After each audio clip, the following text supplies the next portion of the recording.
You need to learn CSS and you've only got 30 minutes? This is your video. Today, it's a race against the clock. I'm going to teach you CSS fundamentals in just 30 minutes. After this video, you won't know everything about CSS, but you'll know enough to be dangerous. You'll be able to format text, create borders and backgrounds, as well as create basic page layouts. My name is Mark Lassoff. I've been teaching coding for over 20 years. Over the past decade, almost 2 million people have taken my courses on development and digital design. Before we get started, I hope you'll hit that like button and subscribe. I come out with new content teaching web development, mobile, and digital design each week. Liking this video will help more people access the free training that I provide. Now, let's get started with our CSS crash course, CSS in 30 minutes.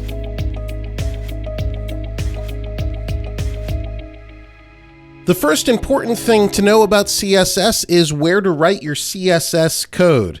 Before I show you that, if you do want to follow along and type the code as I do, you can download this file at the URL provided below. So there are essentially 3 places where you can put CSS code. Let me show you the first one. That's inline. Right inside of an HTML tag, we can put CSS code by using the style attribute, and then inside the quotes, putting the style rule we'd like to apply. So probably the simplest one is color red. So that'll color this particular H1 red. We can take a look at the result in the browser. And there you can see quite plainly that that first line of text has turned red. Let's try one more. Remember that because these are inline, they apply only to the tag in which they're inserted. So this will apply only to that first paragraph tag. So let's just make the text bold here. We'll use font weight bold. Save, and let's take a look at the result in the browser. And now you can see the first line of text is bold. Now, this is not the recommended way to insert CSS. Really, the only case where you would insert your CSS inline is if you're doing HTML email. It's just not very maintainable and not very practical to do it this way. So let's take out our inline styles. The second place you'll find CSS is embedded in the head of the document. So here I've opened a style element, and in between the opening and closing style element, I'll write CSS. So let's say we wanted to select the H1 tag here. That's our selector. That selects which tag we're applying the CSS to. And I'll set the color to brown. So this is going to apply to any H1 tag and make the color brown. We can also set a rule for our paragraph tags. In this case, it's going to apply to all of the paragraph tags. I'll be talking more about these selectors in a few minutes. And let's go ahead and set the font to Arial. Okay, so we've made 2 CSS rules. Let's take a look at the result in our browser window. And you can see both of those rules have been applied. My name in the H1 appears in brown, and the rest of the text in paragraph tags appears in the Arial font. Now, the third place where you'll find CSS, and possibly the most common, is in a separate document. So let's go ahead and open a brand new document, and I'm going to save this as 1.1.css. And in here, I can write CSS rules that apply to any document this is attached to. So again, let's take our H1. And let's do the color green this time. And let's write a rule for our paragraph tags, just like we did before. And this time, let's do Georgia as our font. So we've written 2 rules. Notice we don't use style tags in the external style sheet. Now in the HTML, we have to make that aware of the external style sheet. We do that with a link tag. So we use the href attribute, and then we point at the file where our style sheet is located, 1.1.css. We use the rel, or relationship attribute, to claim that this link is to a style sheet, like that. So now we've applied the external styles to this page. And if we look at it in the browser, my name appears in green and the font family is Georgia. So we've been able to apply styles 3 different ways. First, we did inline styles. Then we embedded the styles in the head of the document in a style element. And finally, we used the external style sheet, which is the recommended way to apply our CSS styles.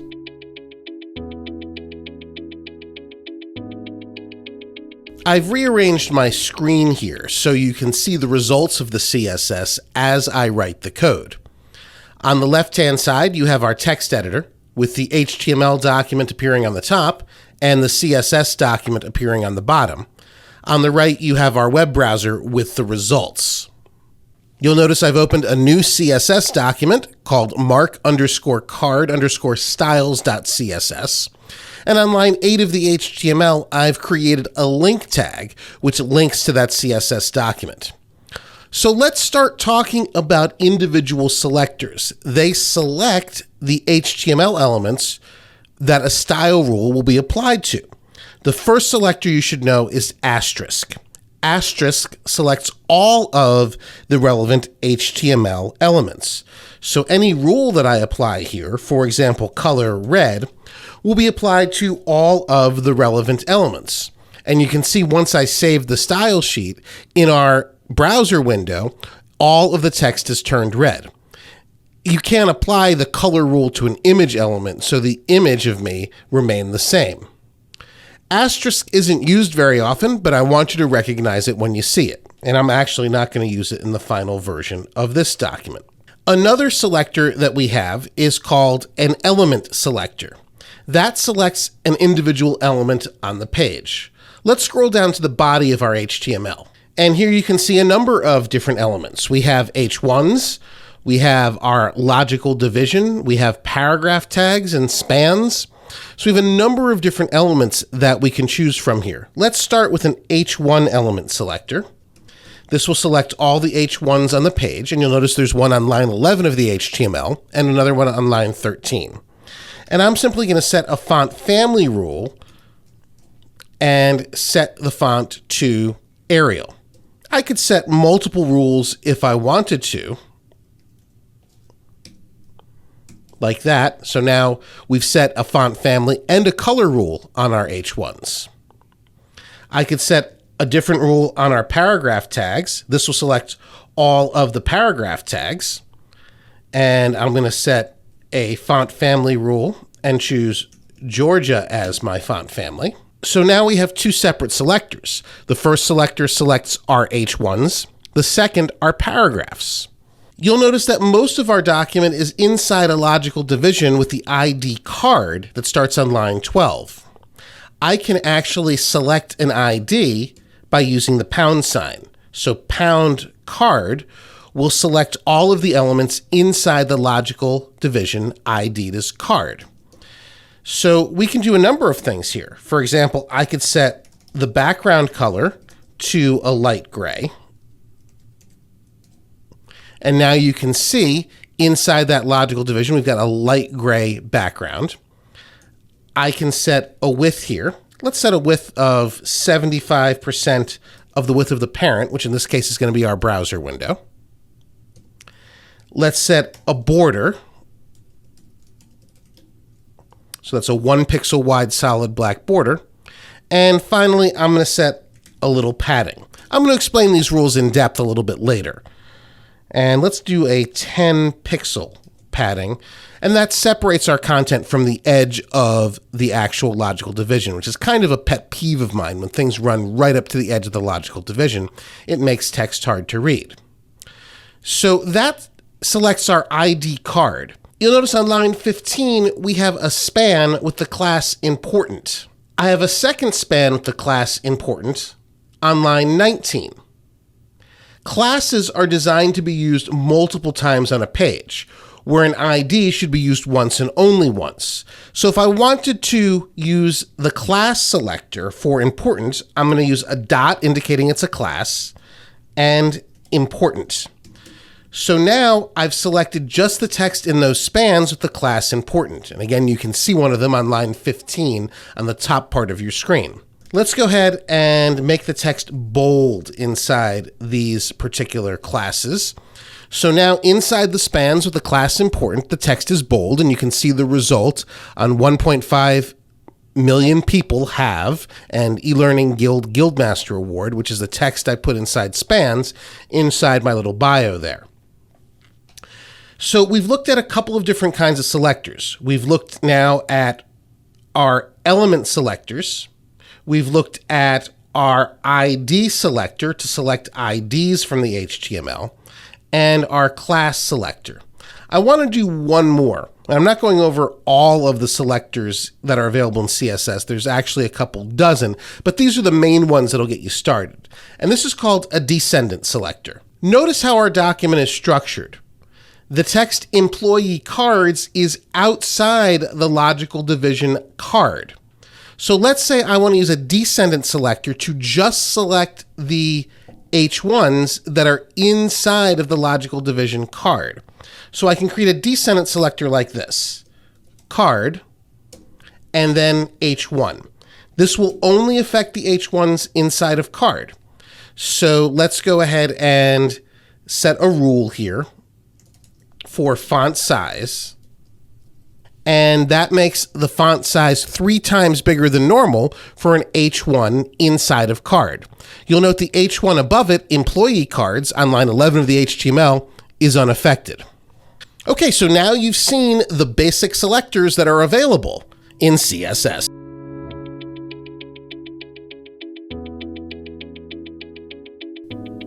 CSS offers almost an unlimited number of ways to control typography within a page. I'm going to run through a number of the most common rules that are applied to type. As I do, keep your eye on the 2 H1 elements, employee cards and my name, at the top of the page and at the top of the employee card. The first one is font family. And font family simply determines which font you want to apply to the selector. So if we apply, for example, this selection, it'll first try Gill Sans, then Gill Sans MT, Calibri, Trebuchet, and then any sans serif font. And there you can see the actual font applied.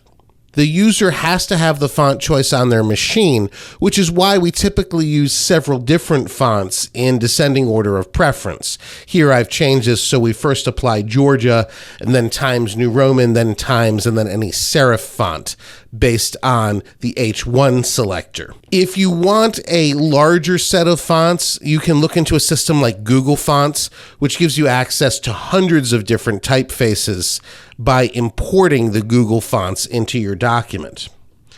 So now that we have a typeface selected with Georgia, we can set up a font size.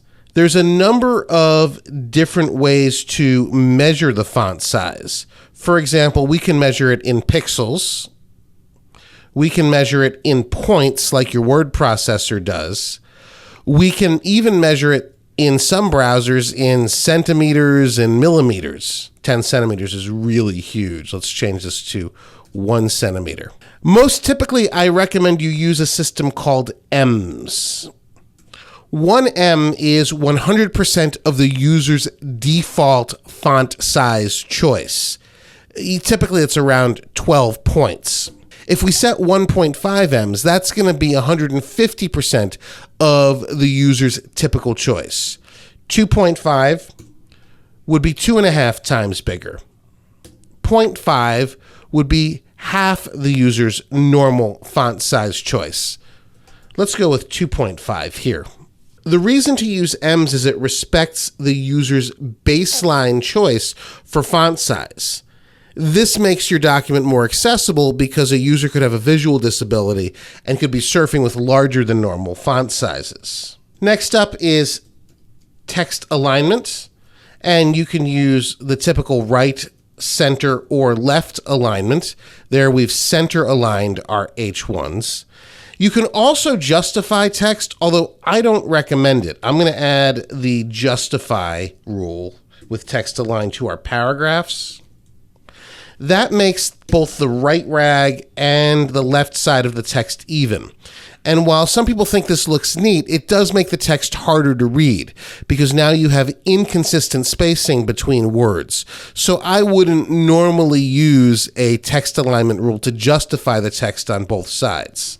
The default, of course, is to left align text. Returning to our H1, we have the ability to make our text bold with font weight. Since this is an H1, it's bold by default, but if we set it to normal, then we get unbolded text. If we leave it alone or set it to bold, we'll get bold text. Some fonts allow you to set up the degree of boldness. Notice there are options here between the value 100 and 900. And for fonts that support this, you can set a degree of boldness, whether the font is bolder or lighter. I'm going to leave this at the default bold. If you'd like to italicize text, you have the font style option. You can create text that is italic here. Now our H1s are italic. Though I'm not a fan of that look, I'm actually going to set it to normal. We also have the font variant. Font variant is generally used to set font into small caps, where lowercase letters are represented by a smaller version of the uppercase letters. I think we'll leave that. Text decoration is used to underline the text. Be careful though, because when people see underlined text, they often think it's a link.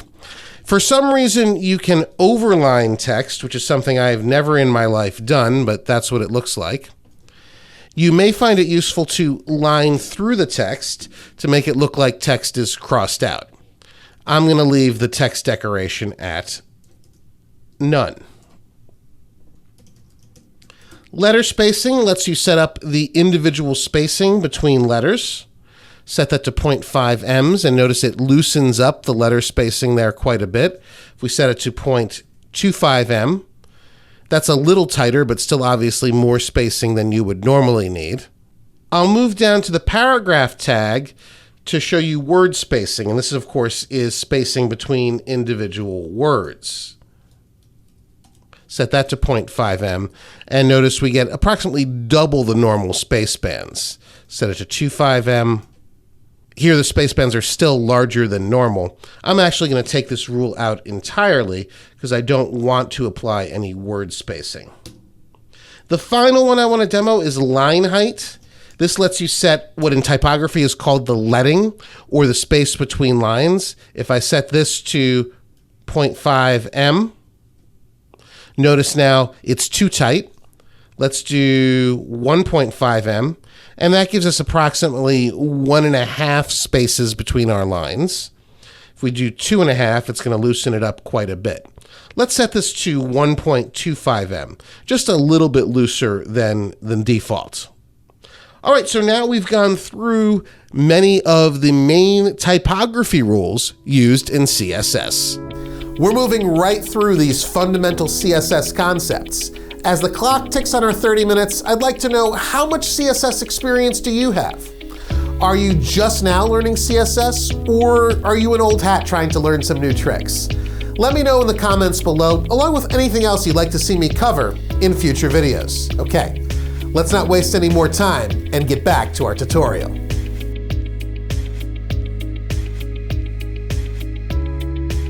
Just so I can take a moment to catch you up, I've made a couple of small changes to the way our card looks. You'll notice that the card is now centered within the browser window. It's a little wider. I've changed the width on line 19 of the CSS to 85%. It's centered because of line 22, margin 0 auto. This is a little trick to center a div within its parent. So it's now centered. The other thing you might notice is the image, except for the padding space on the left and right side, goes all the way across our card. It looks a lot neater now, and this will be our starting point to talk about backgrounds, borders, and the box model. Let's start with backgrounds, and I'm going to move up here to the top of our document, and I'm going to create an entry for the document body. And in the document body, I can use the background color rule to set a color for the background overall. There I've created a gray background. So for example, I could make an RGB color 212, 18, 100, whatever that turns out to be, that hot pink right there. I'm actually not going to use a background color. I'm going to use a background image. With a background image, I simply provide the location of the image via its URL, which in this case is simply the file name background.jpg. And you'll notice that that subtle background image has been applied. Now I can apply a background image or background color to any element. For example, if I wanted to apply a background to the H1s, I could. Just like that. That doesn't look very good, and I'm not going to keep that. More commonly, I might want to provide a background to an individual logical division. And we already have a background color here. If I wanted to, I could use an image or any other legal background for that logical division. You'll also notice here that the logical division card has a border of 1 pixel, solid, and black. When you're creating borders, the border rule essentially needs 3 inputs. The first is the width of the border in pixels, and you can enter any number you'd like here. For example, we could change that to 5, and now we get a thicker, more substantial border. That's a little too thick for my taste. I'm going to go with a 3. We also have a choice of different styles for the border. We have solid, as you see here, but we also could have a dotted border, or a dashed border, or the default solid border. We also can choose any color that we'd like here for the border. That black is a little harsh, so let's go for kind of a lighter gray, BBB. There we go. That looks good to me. Related to the border, you can also add a drop shadow to box elements by using the box shadow rule. The box shadow rule, like the border, requires a couple of different inputs. The first 2 are going to be the offset. So if I want my box shadow offset 5 pixels, we could do 5 pixels on the x-axis, 5 pixels on the y-axis, then the blur radius. How far does it blur? Let's do 10 pixels. And finally, the color of our drop shadow. We can go with black. Make sure it's visible. And once I save, you can see the drop shadow's been applied. The nice thing about these drop shadows is they're applied dynamically. So if the size of the box changes, the drop shadow changes right along with it. Be aware that your border is part of a larger model that we use for layout for individual elements within our CSS. I have already set padding and border. By default, it is the content that establishes the width of an element. The logical division ID'd as card should occupy 85% of the screen. I could use, if I wanted to, a definite pixel width here. Let's go with 400 pixels. So now that's a constant width of 400 pixels. But it's important to know that there's more than just the 400 pixels at play here. We have within the element the width of the content, and then we have the width of the padding. If I made the width of the padding, for example, 20, we now have 20 pixels worth of padding on the left and right. We'll exaggerate that some more. There's now 40 pixels worth of padding on the left and the right. The width of our element is now 480 pixels because we have padding on the left, the width of the content, and the padding on the right, which totals 480. 400 plus 40 plus 40. In addition to padding, we also have margin. I'm going to take out the current setting for margin, which is centering it, and I'm going to reduce the width so you can more easily see the margin. So the margin is the space between our element and the next element. So if I set the margin to 20 pixels, we now get 20 pixels of space between it and the parent. If I set it to 80 pixels, you're going to see 80 pixels margin on the left. Now, what you're not seeing is there's 80 pixels margin on the top, right, etc. And all of these can be set individually. Let's go back to our 0 auto to center our object.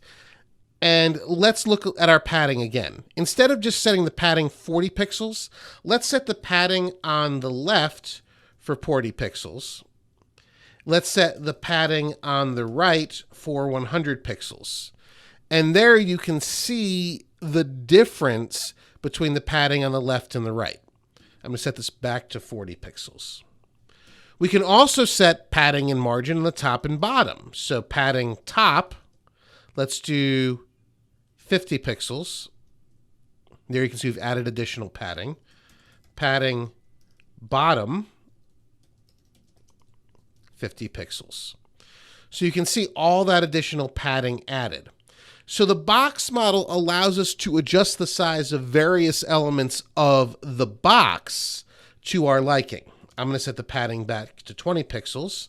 I think that looks good. And I'm going to set the width back to 85%. So now we've used the CSS box model to adjust the width, border, padding, and margin of our content box.